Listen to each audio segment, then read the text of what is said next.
এটা হচ্ছে কুমড়ো ফুলের চচ্চড়ি। মানে আমাদের বাড়িতে মিষ্টি কুমড়া গাছ হয়েছে, তো অনেক ফুল হচ্ছে, আর বড়া কত খাওয়া যায়, বড়া বড়া আর ভাল লাগে না, তাই একটু নতুন কিছু ট্রাই করলাম।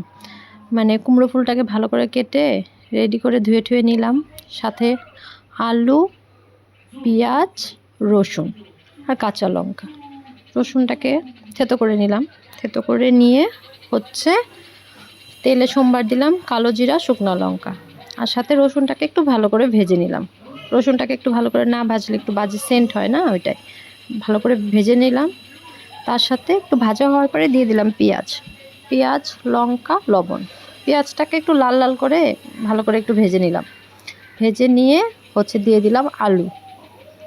আলুটা মোটামুটি ধরো ভালো করে ভাজতে ভাজতে ধরো 50% ভাজা করে নিলাম। 50%, কেন কি কুমড়ো ফুল কিন্তু খুব সফট আর নরম, সেজন্য আলুটাকে 50% ভাজা করে নিয়ে হলুদ দিয়ে কুমড়ো ফুলটাকে দিয়ে দিলাম।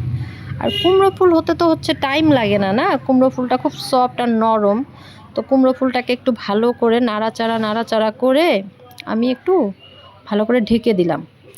ঢেকে দিয়ে ধরো কিছুক্ষণ টাইম ঢেকে দিয়ে রাখলাম। তারপরে এই 1 মিনিট 2 মিনিট পরে খুলে বাস দেখলাম মোটামুটি একদম মাখা মাখা হয়ে গেছে। স্টিমটা কিন্তু খুব কমিয়ে রেখেছিলাম, আমি স্টিমটা বেশি বাড়াইনি। তারপরে নাড়াচাড়া করে নামিয়ে নিলাম। খেতে খুব টেস্টি হয়েছিল, একটু অন্যরকম করলাম, দেখো।